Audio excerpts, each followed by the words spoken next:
All right, and joining me on the phone now, very special guest, excited to talk to him, a 10-year NBA vet, member of the Los Angeles Clippers, former Kentucky Wildcat. Patrick Patterson is on the phone. Patrick, how you doing, my man? I'm doing well. How you doing? I'm doing well. First of all, as I prepared for this interview, I wrote down 10-year NBA vet, and that kind of freaked me out, man. When I say 10, because there's probably a lot of people listening that remember your high school days with O.J. Mayo, even maybe before you even played with O.J. Remember your recruitment, your college days. When you hear Patrick Patterson, 10-year NBA vet, what comes to your mind?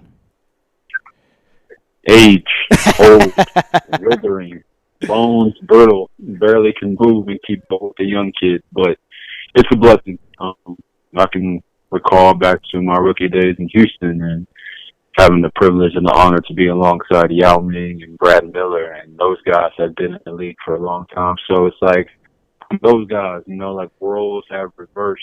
I've been in the league for 10 years. It's crazy to think about, and these young guys are coming into the league and they're calling me vet, old man, uncle, and I used to do the exact same thing. So it's just crazy how time flies, but I'm definitely grateful to still be in this league after 10 long years.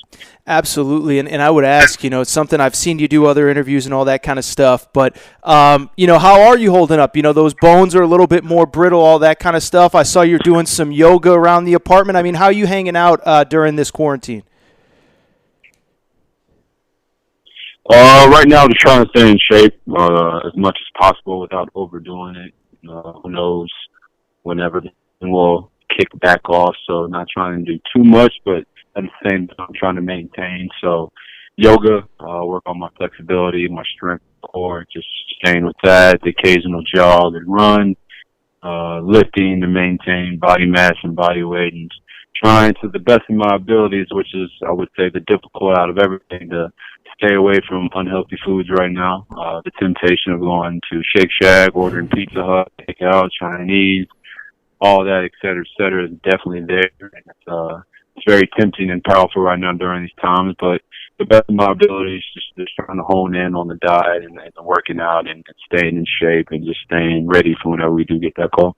Yeah, absolutely, and I think it's something we're all struggling with for sure. All right. So I did talk about kind of your high school days, your college days, and as you know, as many people listening know, a ton of Kentucky fans listening to this show. So first of all, just kind of wanted to ask you about your memories of your high school days. As I said, very decorated player in the state of West Virginia, 3-time state champ. You played with O.J. Mayo. Even dating before you got to Kentucky, I mean, it seems like hoop has always been a part of your life, and it seems like, frankly, you've been pretty successful dating back to those high school days. Yeah, basketball has always been a huge part of my life. Every single day, training, working out, playing games, being on the court, just being around it. Since in high school, it seems like it's part of me. It's who I am. So, dating back all the way back then, it's in high school, 3 state championships, all McDonald's All-American, Jordan Brand All-American, Team USA. It's crazy to think that was so long ago. Mm-hmm. But it was a great time in my life, being introduced to all the top-notch players in the world and competing with the best players in the world and trying to make a name for myself, and then having O.J. Mayo be my teammate, and just the things we were able to do, the records we were able to set, high school team selling out a college arena, high school team having to move from their high school to the field house just because we had so many people, they couldn't fit. Having Scott County, St. Patrick's, DeMassa, Artesia, playing against James Harden before the beard. It's crazy to think about how far, as an individual, just myself, I've come, being from West Virginia and playing that circuit, staying home, and then going to Kentucky, and then being blessed to make it to the NBA. So what was we know how good high school Patrick Patterson was. How was high school James Harden pre-beard? Oh, James Harden pre-beard. He had a nasty handle on him, still shooting that shot, getting to the basket, pushing the ball in transition.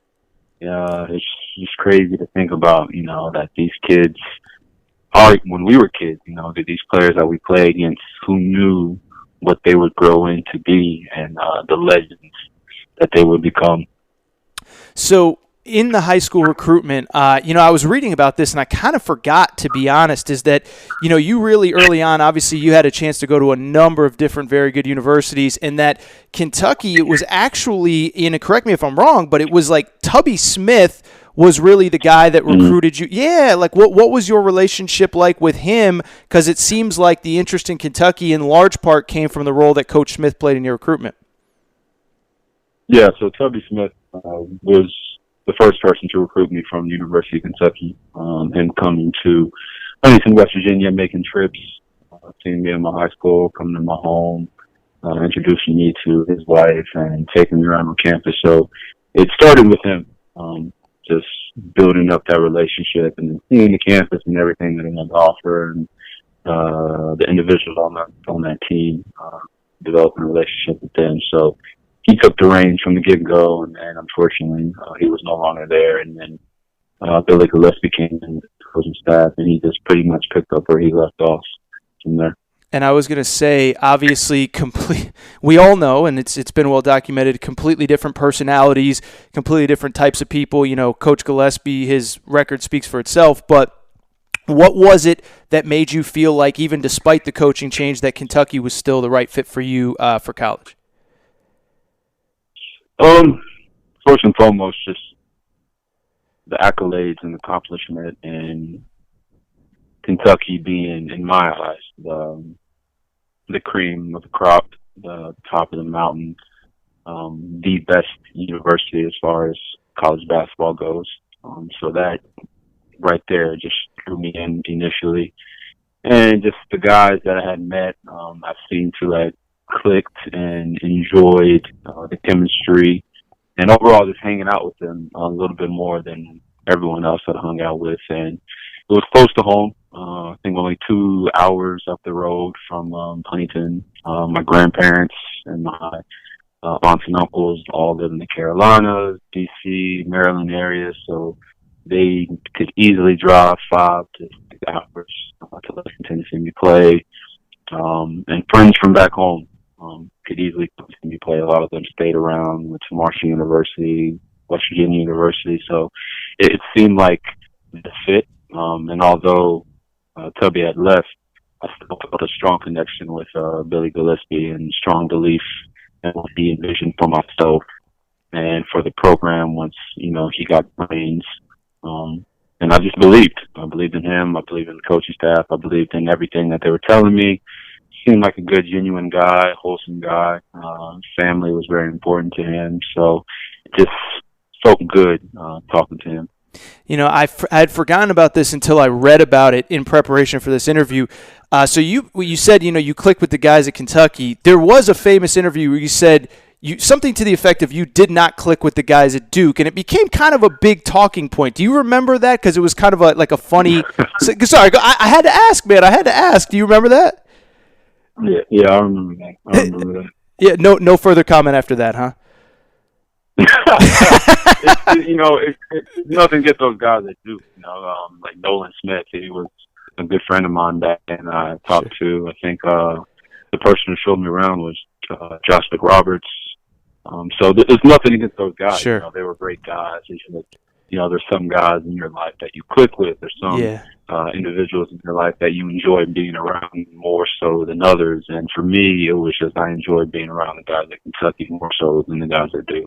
So I can't remember how I said it. I don't know if I said, well, those guys down in Duke are lame and I don't like them. Hopefully I didn't say that. But in my eyes, it was just these guys on this side is just more enjoyable for myself to be around compared to the other guys on the other side. Well, all I'll say is if you did put it that way, I couldn't find it in any interview that you did. So I don't know what you said when the camera was off, but you had said that you click with the guys at Kentucky, and we all love Kentucky fans. They take certain things and maybe run with them a little bit more. Sometimes myself and the media people take stuff that I say. So neither here nor there. So it's really interesting. I was going to say it's interesting, Patrick, because I had on last week Emmanuel Quickly, who, of course, just finished at Kentucky, declared for the draft. And, we talked a lot about his path. And, frankly, he struggled as a freshman and had great success as a sophomore SEC Player of the Year. You obviously had success right away, but the team individually didn't. And what I talked to Emmanuel about was just this idea that basketball is kind of a reflection of life. Everything isn't always easy. And even when you commit to a place like Kentucky, it's not always going to be, a straight path to a championship and all that stuff. And I would just ask you, those first couple years before Coach Cal came, did that at all prepare you, maybe long-term, maybe not even realizing it at the time, for the NBA, in the sense that maybe it didn't go exactly as you planned, but I'm guessing in the long run, those first 2 years probably helped you over the course of the last 10 in the NBA. Does that make sense? Yeah, that makes perfect sense. Looking back at everything, the hardships, the downfalls, the games we lost, the way we played, the way things played out, the situations that were extremely tough and gruesome and painful that we can look back now and laugh on. Sure. All of that, I feel like, prepared myself for everything I went through in the future. So everyone knows how Billy Gillispie was, so just having that type of coach, that type of environment, the seasons that we had, I think allowed myself to better handle coaches like him in the future. Sure.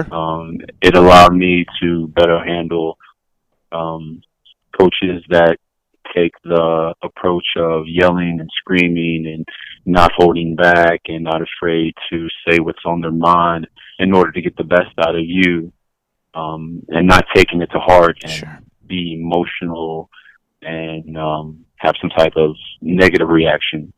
So transitioning over to Calipari. Yes. Calipari is a phenomenal players coach. He can relate to players on so many different levels. He's extremely family-oriented, and he welcomes each player into his family as if it's his own flesh and blood. And he has that side to him that's screaming and yelling, and he talks with a loud, powerful voice. And some kids aren't used to that. Sure. Some kids aren't used to a coach screaming and yelling and hounding on them and using their words and their voice to motivate you and push you. Some kids aren't used to that. So I think transition over to him after having Gillispie was a smoother ride for me. I remember hanging out with DeMarcus and John and Eric and seeing their reaction to Calipari and how he was in practice and our little mini training camp, early morning workout, and then practice in the afternoon, just seeing how they initially reacted. And then I'm standing there like, man, like, you all think this is bad? Like, we had Gillispie for 2 years. Like, this is cake, Yeah. So, and then fast forward on to the NBA, each coach obviously is different, and each head coach is different. So just taking everything that I went through in Kentucky and transferring that over to my mindset, my demeanor, the way I carry myself on the court, and take in information, receive information. I think all that played a huge role in how I am today. I was going to ask, do you remember your first meeting with Coach Calipari? I mean, I was told some stuff about eventually, you had to explain to him why you should stay because he saw you as an NBA prospect. But is that fair? Is that fair? That's true. That's true. First meeting was like my sophomore year. I had a great sophomore year. And then there was talks about me being in the first round, coming out averaging like 18-9, shooting above 50% from field, and then I get in a meeting with Calipari. He's like, phenomenal sophomore year. You're a hell of a player, a great leader. Totally understand if you leave and go to the NBA. I assume it's always been your dream, and telling me that if you want to follow your dreams, take care of your family, yada yada yada. But if you want to come back, we're more than welcome to want you here. I would love to have you here and be the vet with these guys. But if you want to go, just go. Just let me know what you want to do, and we'll go from there. So, like, his pitch wasn't necessarily, I need you here, I want you here, please come back. It was, you do what you want to do. You do what's best for you and your family, but just know that we would like to have you back here, Yeah. So that's how it played out with him when I initially met him in his office. And that's what I was going to say. How refreshing is that, not to compare him to any other coaches, but it's very clear that at least at that time, and certainly I would assume since then, but he does have your best interest at heart. And not to say he's a perfect person or anything like that, but he understands there's money to be made at the next level. And it seems like from Jump Street, he just said, listen, if this is what's best for you, please do what's best for you, not what's best for me. Exactly. He wants what's best for his players rather than what's best for him. And I think a lot of people appreciate that about him, that cares more so about the player and what the player wants, and what the player wants for himself and his family, rather than what he wants for his team and what he wants for the university, which is obviously the best players to stay for as long as possible. You know, he could easily be like, come back, stay, he needs you. He's more so, of course, you're more than welcome to come back. We would love to have you back, but we want you to do what's best for you. And I think there's not a lot of people out there that take that approach. So obviously part of it was, I know you were very close to getting your degree, and you did graduate in 3 years. What was it that made you decide to come back for that extra season? Because as you said, you had an incredible sophomore season and obviously had the chance to earn money even a year earlier than you did. Yeah, so the combination of John, Eric, and DeMarcus, those guys coming in and talking to them and seeing how dominant they were in high school, and believing that we could accomplish something and chase something that I hadn't been close to getting my first 2 years. Also, Calipari was talking to me about transitioning my game from, which I had been pretty much my whole time there, a center, a 5-man, pretty much a 6'8.5" guy, just playing with his back to the basket, posting up. I think I only shot 2 threes my first 2 years there. I don't know how many 15, 18-foot jump shots, but everything was post moves and offensive rebounding and transition. So talking to him about taking my game to the next level, being more perimeter oriented, putting the ball on the floor, handles, guarding wings, shooting threes, facing up at the basket in the post rather than backing down players. So he was just talking to me about all different things that he could do for my game, and position that he could put me in at the end of the season. And then lastly, talking to the academic advisors about how close, or if I could get my degree if I came back a third year, and how many extra classes I would have to take in order to obtain that. And then once all that was said and done, for me, the best decision was to come back and give it one more try.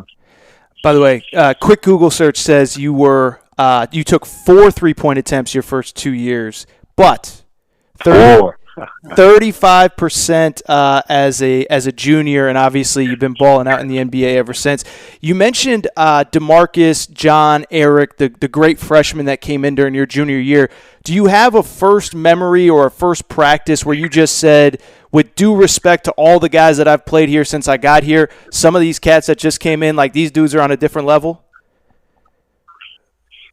Just seeing them in practice, seeing John speed firsthand from coast to coast, seeing Eric's athletic ability. You know, he's built like a defensive back, but he moves, he can shoot, he can jump, he can pass, and just seeing the physical dominance of DeMarcus and his presence out there on the court. So first workouts, you know, John going coast to coast and dunking it on me, DeMarcus dunking it on me, Eric dunking it on me dunking it on them. So it just seemed like the first practice, everyone was just dunking on each other, and I was like, wow, like, we have something special here, and these kids are extremely talented, and even though they were young, they were hungry, they were willing to learn, they were willing to accept change and adapt to new things. And just the first workout just showed me all of the things that I felt like that they could be capable of and achieve. Obviously, the first couple of years didn't go as planned, but that year there were so many incredible moments. I mean, I was just thinking back, President Obama called you guys after you guys did a fundraiser. You start, I think, 17-0. It could have been even more. I probably should have looked it up. But you have an incredible run. You win the SEC regular season. You win a wild SEC tournament. What are your best memories from that junior year, that last year at the University of Kentucky? Honestly, the basketball was phenomenal. Just making to the Elite Eight, having my family there with me, playing well in the Civic tournament, playing, at Madison Square Garden. I think there's UConn. Yep. Talking to Obama. All of that was just phenomenal and unbelievable. I just think the relationships that I had with those guys outside of basketball, the memories and the stories that we have now together that we share and can talk about, I think just takes a cake over everything. Just generally just hang out with those guys. They were great kids. They made my, junior year even more enjoyable with just their energy and their presence. So just the relationships I had with all those guys on that team that year and everything that we did off the court and hanging out and being at the Wildcat Lodge and hanging out on campus and going to dinner and hanging out at Calipari's crib with his family. I just think us being together is the number one memory that I have. Yeah, I've talked to Mark Krebs, who was a walk-on that team, and he said to this day, and I don't know about you and him personally, but he just said that group collectively remains one of the closest ones in terms of guys. Even now, some of you guys have kids, you have families, wives, etc., and he said that to this day you guys stay in touch.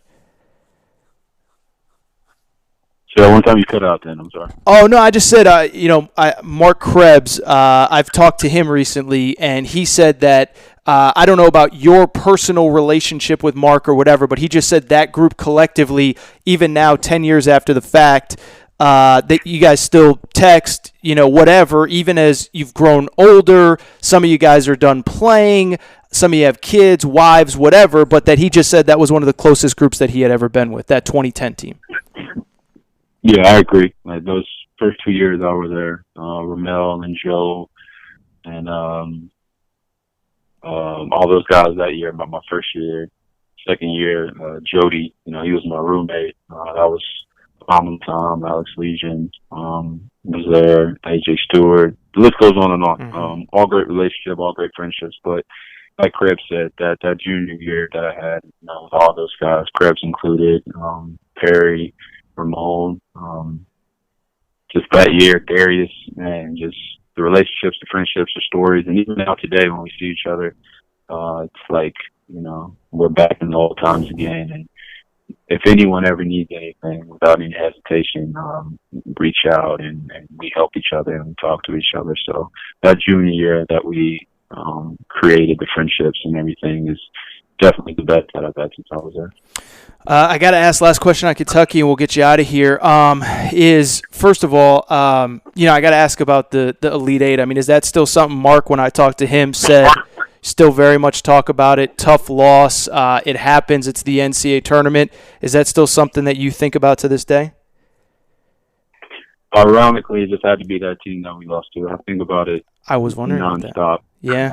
How we should have won that game. How they baited us into our weakest attribute, which is shooting threes. We were getting the paint, transition, get the ball out of head, attack teams. We really wasn't that great of a shooting three-pointer team, which is why I constantly tell Jody whenever I see him, I'm like, man, why did you have to leave? Why couldn't you come back when we were there? We could have used your shooting, man. 54 points. We could have used that. Yeah. But, yeah, it's ironically the team we lose to and eliminates us is West Virginia, and for the longest time, no one would let me live that down. I heard so much stuff about West Virginia this and West Virginia that. You should have went there and all that stuff, but I think about it all the time. What could have been a couple more games. We would have won that national championship, and then Cal would have won another one, 2 years later with Anthony Davis or whatever. And yeah, I'll replay that game all the time. Do you, as you look back now, I mean, Cal, when he came in, it's easy to say, hey, we're going to do X, Y, and Z, and we're going to turn this program into this, and this is how we're going to do it, and young guys are going to come, and if they're ready, they'll leave. But 10 years later, I mean, he is still very much living up a lot to the promises that he made in that initial press conference. Are you amazed as you watch this program year in and year out? I would just assume he said a lot of things behind closed doors that maybe in 2010 seemed crazy, and he actually is living them out all these years later. Yeah, he's living up to basically what he promised Big Blue Nation, and that's to turn everything around and bring in championships, bring in talent, bring in kids who are hungry and want to win. He's been close a lot, and we all know that there should be at least 3 championships at Lexington right now under his coaching reign. But yeah, he's a phenomenal individual, phenomenal guy. Hopefully, we can get some more banners up there while he's there. But he's definitely the guy that we needed to turn things around and get Kentucky back to where it's supposed to be at the top. Very good. Last question, I'll let you go, man. I know, like everybody, you're doing everything that you can during this quarantine, and you mentioned some of the workout stuff, being still very much active in the NBA. How else are you passing the time? I mean, I know you had a movie night a few nights ago. What are you doing to pass this time? Because I think people probably don't appreciate the fact that, like everybody else, even a professional athlete, 10-year NBA vet, is still very much cooped up just trying to figure out how to pass the time like everybody else. Definitely. So right now, watching a lot of TV shows, a lot of movies, doing a little weekly thing via Netflix with the fans, a little lockdown movie night. Okay. 40 to 50 fans, just we all watch a movie together and chat and talk, do Q&As. So do that every Friday night. I think now is as good a time as any for any athlete. But myself, definitely working on life after basketball. Wow. What's next?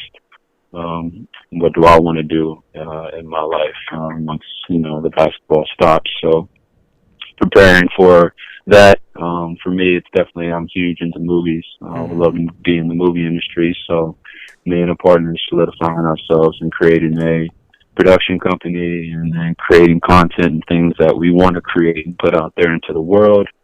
So yeah, like I said, for me right now, just doing that, lockdown movie night Fridays, watching Netflix shows, Hulu, movies all on TV, and just focusing on life after basketball. Didn't you do something with the Toronto Film Festival a few years ago, or am I totally making that up?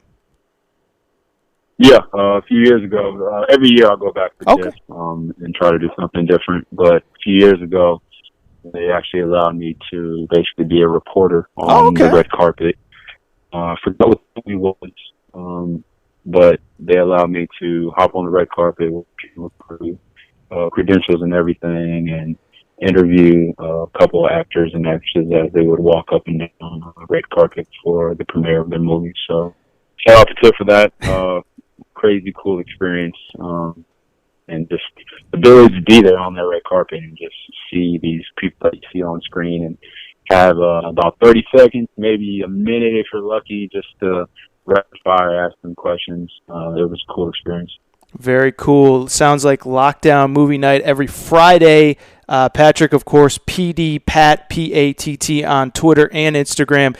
Patrick, dude, this was really fun, man, and I genuinely appreciate the time. I know, like I said off the top, you remain a very busy guy, even in this quarantine and all that stuff. So thank you, Patrick. I genuinely appreciate the time, and, best of luck surviving this thing, and I hope to talk soon, my man. Appreciate it, man. Thank you.